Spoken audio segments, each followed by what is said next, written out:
We just defeated King Koopa, and now it's time to recover and have a chat. With me today, I have Brad, the Inquisitor of the High Republic. Oh, that makes me seem very evil, but okay. And Gerardo, the jockey that you keep in your pocket. Oh. Greetings. And me, I'm Hunter, and I am also here. So It's- Sorry, what? I'm sorry. What? The jockey that you keep in your pocket? Yeah, what does Yeah. that mean? What the hell does that mean? What is that? It's a reference to what we'll discuss later in the show. Okay, please do, because I don't want to have my mind stall on that. Oh, I see. Yeah, Gerardo gets it. Gerardo gets it. Okay. Hopefully I will soon. I don't want to be left alone with my thoughts on that one.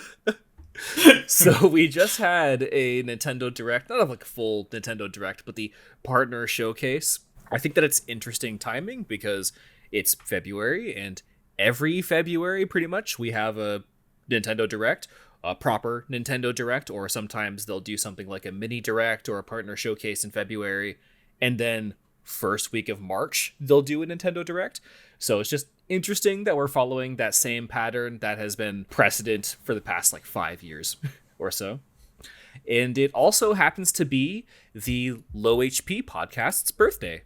Kind of. I don't think it's the exact day, but we started in February during the February Direct. That was our very first episode. Did you plan this? Not at all. I just wanted to talk about the partner showcase. And I don't think it's Nintendo Direct Hunter and Nintendo Direct. Hunter doesn't dictate time, Gerardo. He didn't plan that. It just, coincidences. It just seems a little set up, That's kind of how the February Direct works, though, is that they do it every February. I mean, if there was no partner showcase, then maybe we could do an anniversary episode or something. I don't know what we would talk about. But in this case, we're talking about the partner showcase and maybe some theories or light speculation on the Nintendo Direct that's almost definitely coming next week or maybe early March. Question mark. Being said, there was quite a few games announced. We saw Xbox Game Studios bringing Grounded to the Switch alongside another game, actually. What was it? It was... Gerardo was excited about this one. Pentiment? Oh, Pentiment. You could say Xbox was breaking new ground. Breaking new ground did... Breaking new Pentiment. With their pentiments. Pentiment up aggression? Anyways, they announced recently that they are bringing really a handful... Yeah, no, I'm just ignoring it. They're bringing a handful of games to Switch and to PS5 and PS4, I guess. So it's interesting to see kind of the beginnings of that in Grounded and Pentiment. And I guess there's nothing really else to talk about. Was that a segue? Oh, all right. Bouncy, you guys know. And we'll wrap it up for this. And this has been the Low HP... Well, I don't even know what we're called anymore. The Low HP Podcast. So I made a pun, but I do sort of stand by that. It's an interesting time to be alive when Xbox is starting to throw their games across the wall for both Sony and Nintendo. That's something I think a lot of people have been speculating over the course of their life when such things would happen. But man, it's really putting a damper on the console wars when your games are just kind of getting ported everywhere. This is probably the most boring generation of consoles in a long time. No one's fighting. Yeah, I mean, Sony is, I think, trying to fight really hard, losing, and so then they're just like, it's fine, we'll just put Spider-Man on PC. Yeah, true. Very true. Seems to be working for them with Helldivers to a success. But jump back on the rails about the Nintendo Direct. We also have just a few games that I thought were really interesting. There's Ender Magnolia, which is the sequel to Ender Lilies, which I just recently got the collector's edition for. I haven't even played Ender Lilies yet, but it's been a game that I've had my eye on for a really long time. And I think actually I just did an unboxing for it. I don't know if that went live yet, but I'll post the link by the time that we're talking about this, so that way it's linked in the description of this video. doesn't real quick, doesn't that say a lot about everyone's time when on your backlog the sequel comes out and you get the sequel before filling up your backlog of that Yes. same series? Yeah. Well, imagine me trying to beat Assassin's Creed 4 and then all of a sudden Odyssey comes out. Like I'm like 10 games behind. There's also Unicorn Overlord, which I just think looks incredible. It just like a strategy Final Fantasy Tactics, like Tactics Ogre kind of style game, except it's also part Fire Emblem. I don't know. This looks incredible. The art style looks awesome. We also got Disney's Epic Mickey. This looks like I think full remake or somewhere in between, like remake, remaster, or something like that in that territory. I would say so. Didn't this It, game come out on the Wii? Yeah, Yeah. I saw a comparison. It definitely looks like a full remake. cool. That's awesome. Yeah, this was the first introduction of Oswald, but back when this is like shortly after Disney got the rights to Oswald back, and so they were like, okay, well, Mickey is our main star now, but like we'll throw Oswald into a game, and that's kind of how Epic Mickey happened, which is really really cool. And then we had an announcement of something that I think that all three of us are really interested in, the Battlefront Classic Collection. Oh, Absolutely. Plenty of droids and clones died on the battlefield for me. Yes.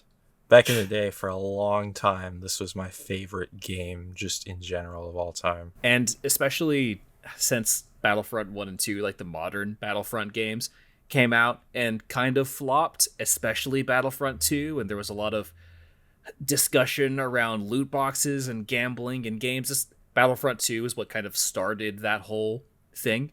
It's kind of nice to see the original Battlefront games be available now, the good ones. And Absolutely. everyone can play them.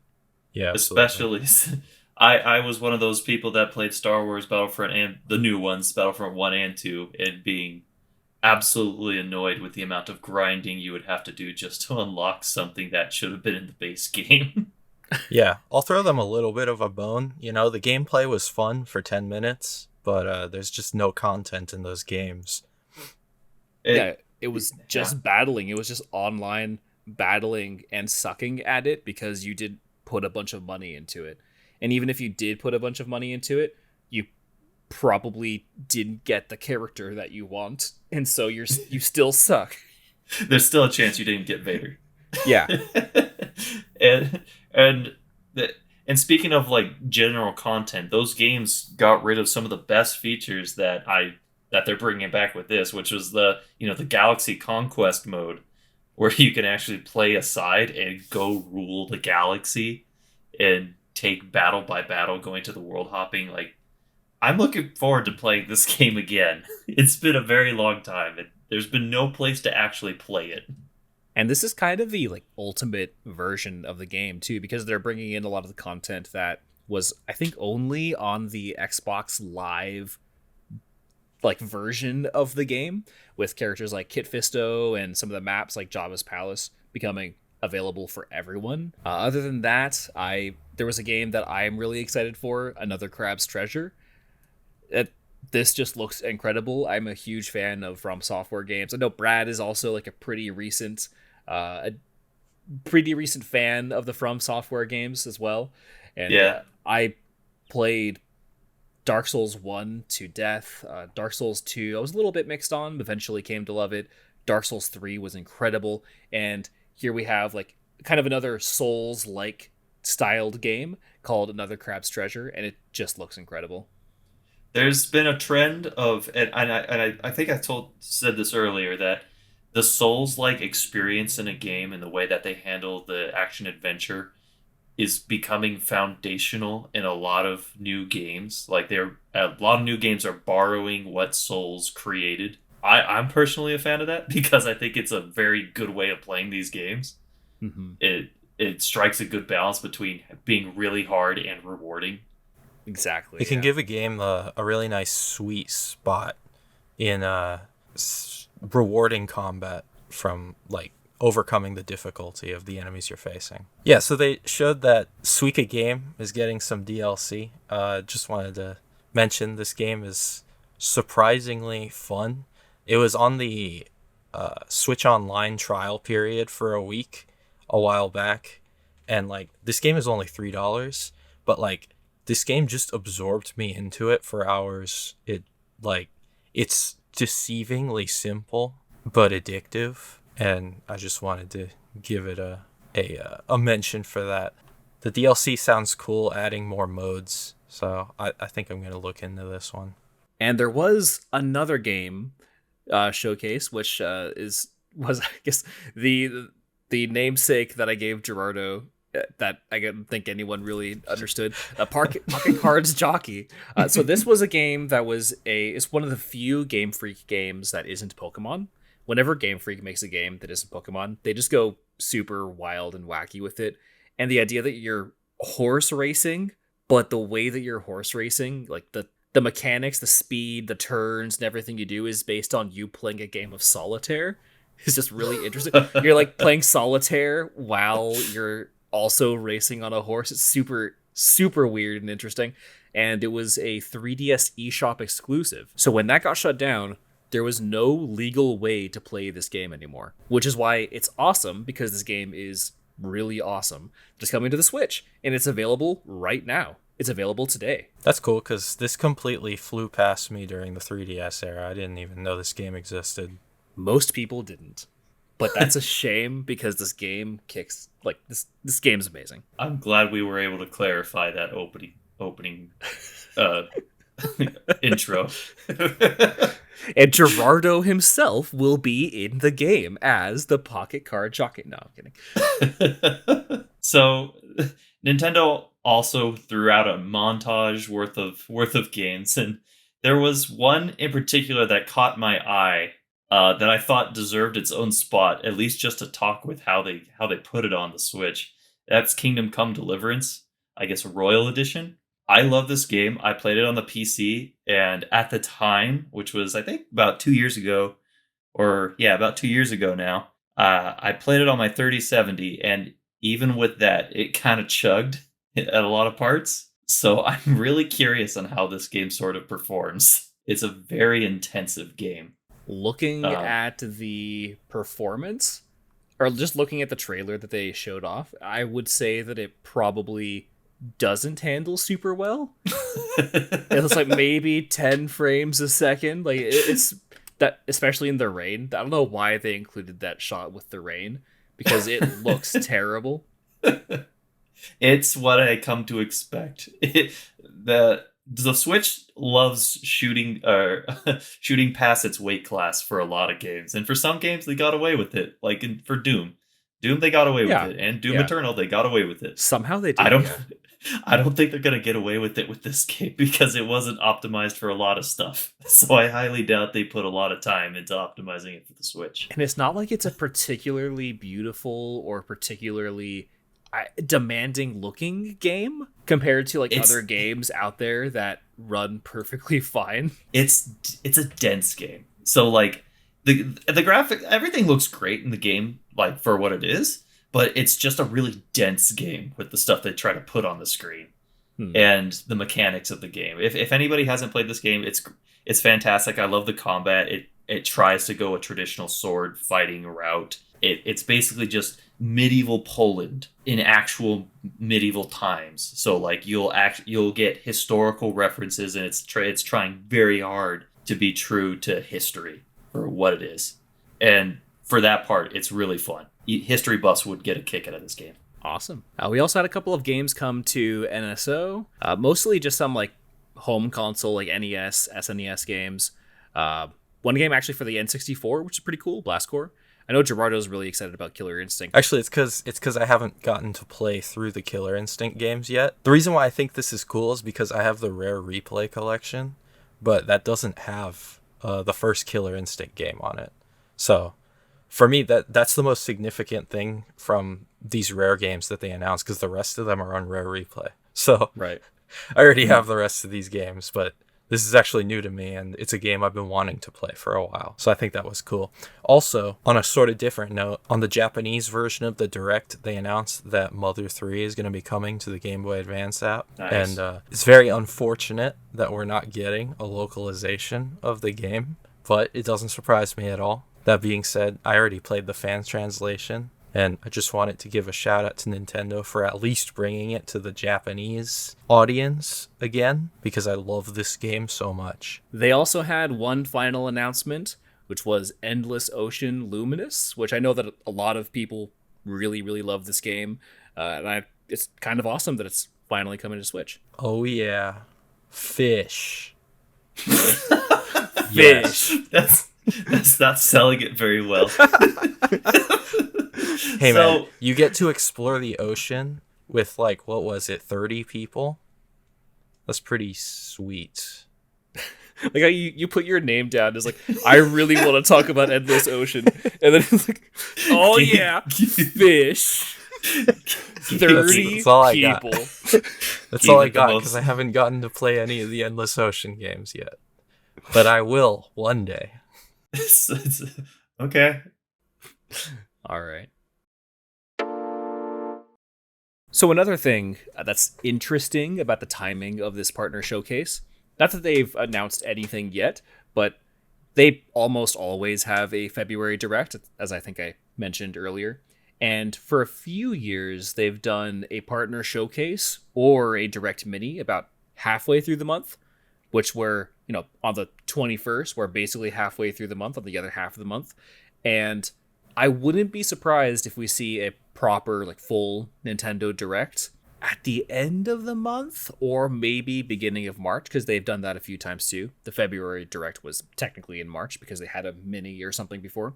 So yeah, I think it would be interesting to discuss what we think the next Nintendo Direct would showcase.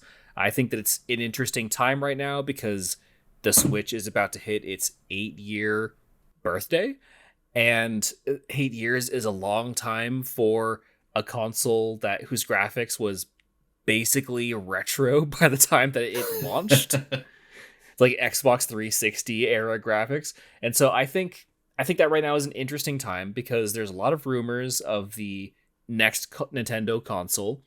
I think that a lot of people are thinking that it's not going to be right now, but I'm wondering what everybody's ideas are. I know Brad isn't too sure about it launching anytime soon. I see. It's more of a.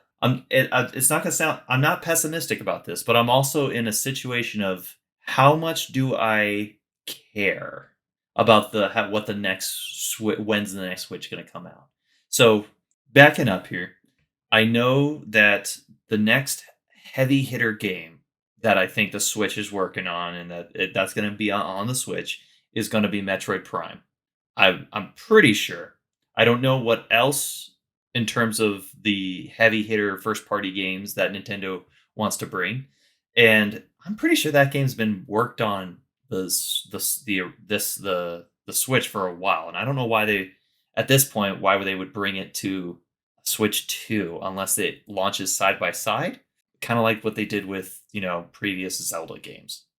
The only thing that I could think of is that I do know that Retro Studios is staffing up again, and even on the Nintendo website, the job listing for it's like software engineer and specifically Metroid Prime, which means that they are hiring more engineers. I don't know if that's just to bring them over the finish line. I'm not sure if it's because they had to restart development again in some kind of way, or maybe it's for DLC or something. I don't know exactly what that means, but there is active development happening right now still for Metroid Prime.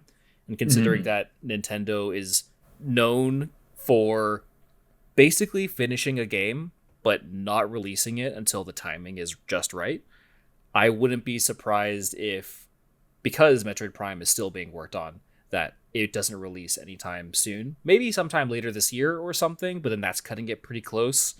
I don't know. Yeah, and they revamped that game at the beginning. They even came out and apologized and did that. I'm wondering what's happening behind the scenes with that game. It's been a very, very long time. It's one of those, announced too early, and then what? How long has it been since they announced that? Like 5 years. Oh, it's been over 6 years. No, since they apologized that they're going to redo it. Let That me see. was just before the pandemic. I want to say that was like 3 or 4 years ago. Yeah, it's been a while. But I mean, depending on how far back they went, if they really revamped it from the beginning, then yeah, I guess that that makes sense. 4 or 5 years if they didn't pull any assets or anything. The apology was almost 5 years ago. It was Oh, 5 years ago. oh, Yeah, then development yeah, update on Metroid Prime. That was in January of 19. Oh, I see. it's been a long time. To, and True. I've been on the train for a while saying, "Oh, Switch 2, when they got to announce it soon." It's been 5 years since the Switch came out. They're going to announce it soon. And each year that goes by and each year that nothing happens is each year that I'm like, I don't know if it's going to happen this year, guys. It'll happen when it happens. And Nintendo likes to have kind of two release windows for their like really big heavy hitter games. One being the industry standard like autumn November, December. season. Yeah, like even like late October and stuff like that. That's kind of like peak launch season. That's when your Call of Duties and everything comes out. Nintendo has been known to release games around that time, but also we can't forget that they also really like releasing really massive games and consoles in the spring. That's when the Switch launched. That's when Breath of the Wild launched. Yeah, I wouldn't be surprised if we hear something about it soon. It's strange that they are still hiring for development roles if this game is so close to development. So I would feel like I would be surprised if it releases in spring. I could Oh see yeah. it being a It's holiday release. I could see it a holiday just because I don't know what else they have in the back, especially if there's not going to be a Switch 2 this year, right? Assuming there's no Switch 2. What's going to be their heavy hitter this year if they have one? Like Nintendo's not, sometimes Nintendo just doesn't have that top tier heavy hitter. Sometimes that just doesn't happen. So, True. um maybe this might be one of those years for them. I'm not going to complain because there's been plenty of games in the meantime, but I still kind of want to see that Nintendo presence, which is why I'm still kind of rooting for a Switch 2. But Hmm. you know, I'm tired of losing my predictions. So I think that it's interesting time right now. I don't expect that we're going to see anything about the next Nintendo console, mostly because a lot of the rumors around it right now are that the third party support, there's not really strong third party support for the console. And I do think it's interesting. I do know that they are hiring for their support group. Was it developer support group division within Nintendo? mhm. And so I would suspect that them staffing up for that team is them preparing for the launch of the next console, or at least the launch of kind of getting this console into developers' hands and like more developers' hands and everybody really getting to test and play with the hardware.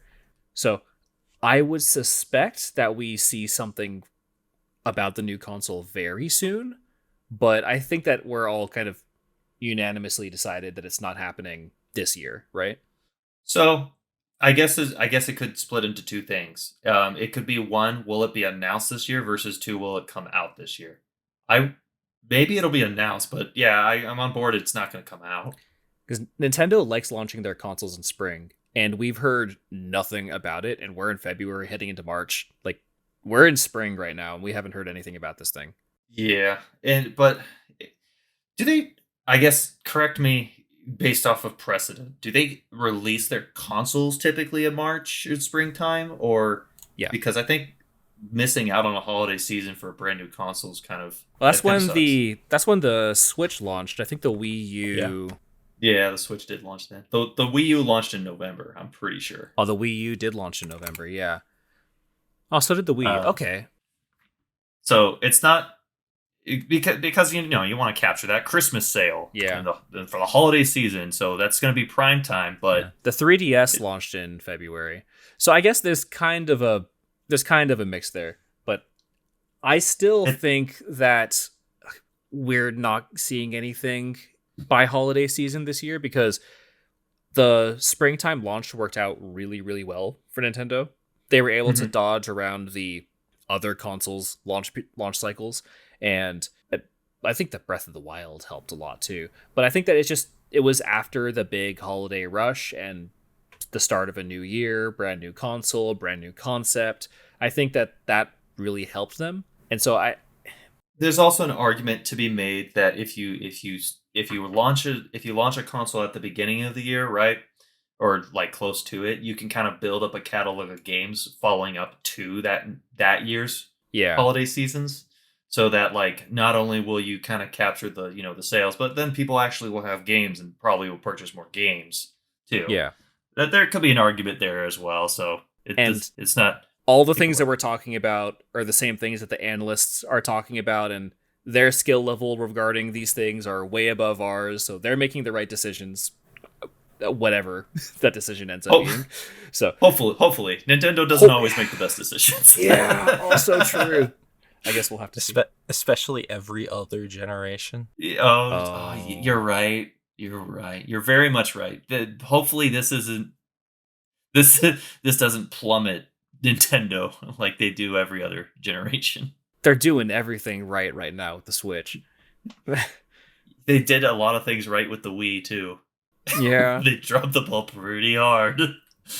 Another reason why I think that it won't be launching this year, or at least we won't be hearing about it during the Nintendo Direct, is because usually by now we have an idea of what the code name of the console is, and Nintendo has just straight up come out and said it before. Like we knew about the NX way before we knew about the Switch.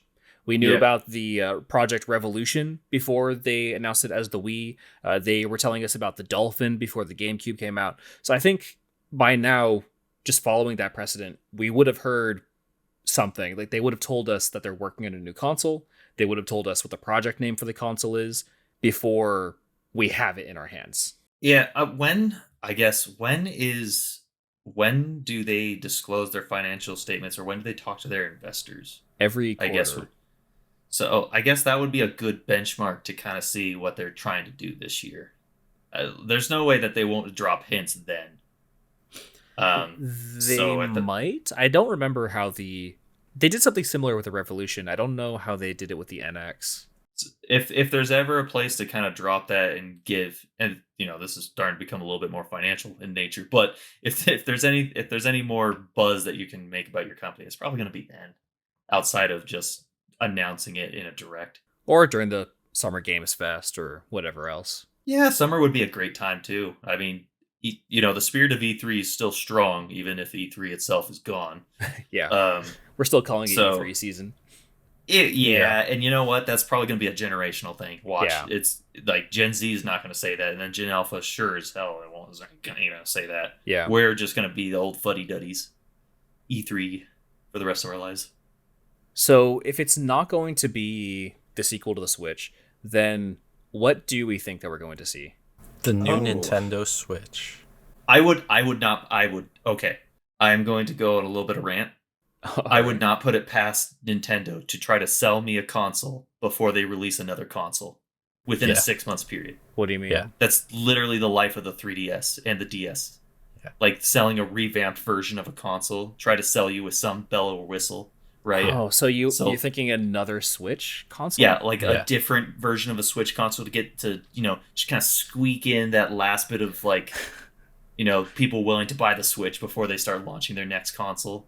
Basically They- a Switch Pro. Sadly enough, Yes. I could see that. I could, because they did that all the way through with so the DS, how many iterations of the DS before they announced a new DS? Or like, they announced a 3DS XL just between 3 months later revealed a new 3DS. And the 2DS and the new 2DS. So like the thing that I would have wanted, they sold me something else 6 months prior that I thought was an upgrade before they unveiled the real upgrade. Yeah, the only thing though is that we already kind of have a minor upgrade in the form of the Switch OLED, and we have a stripped down version in the form of the Switch Lite. So they kind of already have both versions of the Switch out, Well, I'm not saying it's more than 51%. I don't think they're going to, but I would not surprise me. I'm holding off that 20% where it's just like I bought every version of the DS and 3DS because I thought I was getting the best version. right? Hmm. So just because I bought the best version of the Switch doesn't mean they might try to sell me just one that's slightly better for Yeah. some reason.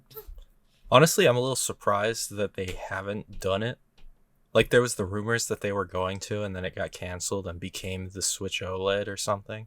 Especially right now with how close the Switch is to the top 2 selling consoles of all time. If they just pushed out a Switch Pro real quick, Oh yeah. and then maybe just dispelled all the Switch 2 rumors, maybe that could give them like a final push just to get one more year one of more sales. up, maybe even surpass the PS2 as the best-selling console of all time. And I'm pretty sure that Nintendo would be happy to flaunt the title of best-selling console of all time. I mean, come on. They definitely would. Other than console releases, though, what do we think we could see? I know. So Mario Wonder just came out. A lot of people are expecting DLC for that. A lot of people are expecting Pikmin 4 DLC. We do have Metroid Prime. I think that we were discussing whether or not it was going to come out on the next console, but would they at least show us something about it? Silk Song is still on the table. You know, there's a lot of possibilities. What do we think realistically that we'll be seeing? So Mario's weird just because what I would think would do well in terms of DLC they haven't done in the past. So like they never made Odyssey DLC, They did. which that you paid for, or are you just talking No, about it updates? was included. It was a DLC, but it was included. It was the Luigi balloon thing. Oh, that was an update. I know. Yeah. I got that too. That was an update. Yeah, I consider What that I'm a talking patch. about is like if they like in the same way that they made Super Mario Brothers U and they made Super Luigi U, which was like a DLC but also sold it as a standalone. Right. Like if they were to do that and make a DLC, that would be awesome. But sometimes they don't make DLC when they know I would buy it. And like with Odyssey, like I would have bought a $20-$30 expansion with like another 4 worlds. Mhm. Like I easily would have done that.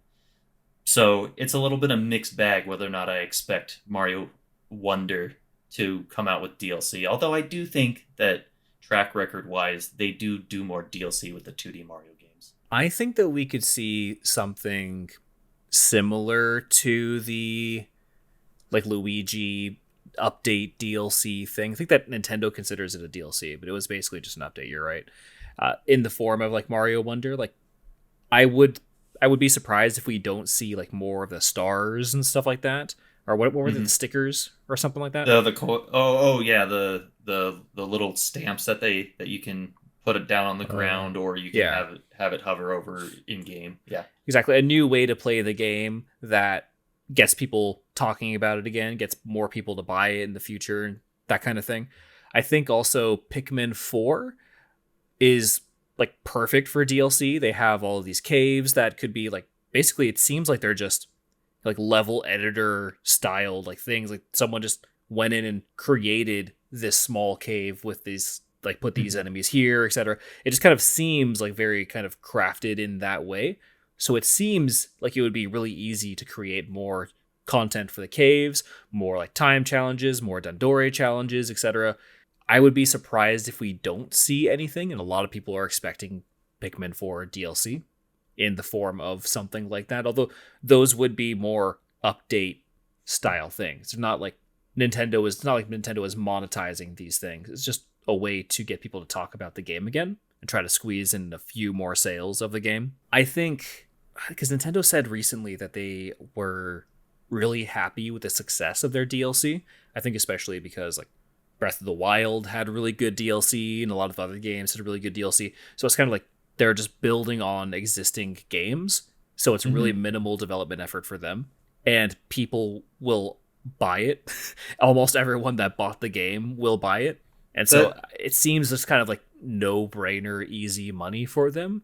And so, and Mario Wonder, I think, is perfect for that. I doubt that we'll see the first trailer announcement for Metroid Prime 4 without getting a port of Metroid Prime 2 and 3 to the Switch. I think that's gotta happen. Yeah. There's no way that they're gonna just have Metroid Prime 1 and 4 on the Switch. They're gonna put the rest of them on there. Yeah, that would be very weird because even on the Wii they had the trilogy. Yeah. And the only way to do that now is to download it and you can't download it anymore from the eShop because it was shut down. Yeah. Yeah, I can So see they can that. sell it to us again now. Yeah, you have to be Monkey D. Luffy if you want to get it. I don't understand that reference. One Piece? A pirate. No, I know that, but like the context of it. Pirating. Oh, that's what you meant. Oh, okay. For some reason, my brain went to time travel, and I was like, what? I mean, that is a suitable alternative, although you Good time travel. you'd lose all your forward progress in the meantime. Now that we've recovered and had ourselves a little chat, what did you think? Leave us a comment on YouTube and like the episode. That really helps us out. We're also on Twitter and Instagram at the Low HP Podcast if you want to reach out there. And subscribe if you want to catch more of us on YouTube. We're also on Apple Podcasts and Spotify. Links in the show notes as always.